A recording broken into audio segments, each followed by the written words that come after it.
BNP ক্ষমতায় আসলে শিক্ষকদের চাকরি জাতীয়করণ করা হবে।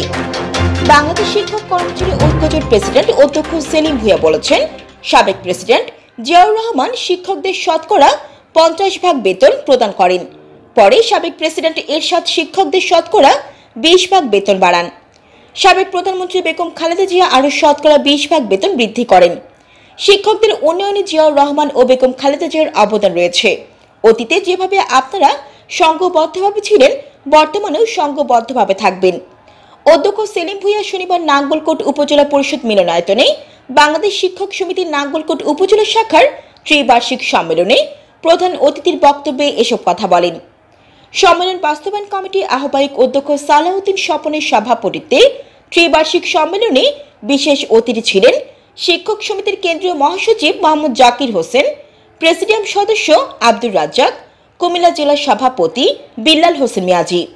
বক্তব্য রাখেন কেন্দ্রীয় প্রচার সম্পাদক সোহরাব হোসেন, নাঙ্গলকোট উপজেলা সভাপতি সাইদুল হক, সাধারণ সম্পাদক মাহবুবুল হক, জেলা সমাজ কল্যাণ সম্পাদক আজিমুদ্দিন মাকসুদ, উপজেলা মাধ্যমিক শিক্ষক সমিতির সভাপতি আবু বকর লিটন প্রমুখ।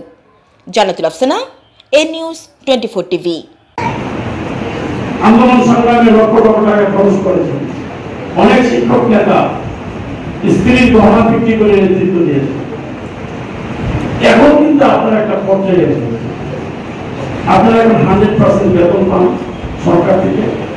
এই বেতনের 50% দিয়েছিলেন শহীদ প্রেসিডেন্ট জিয়াউর রহমান। এই বিষয়গুলি আপনারা দেখুন। শিক্ষকরা এক সময় মাসে মাসে মিটিং করতেন, সেই প্রিন্সিপাল একেএম শহীদুল্লাহ সাহেব, কামরুজ্জামান সাহেব, যখন শেখ আমানুল্লাহ সাহেব ছিলেন তখন।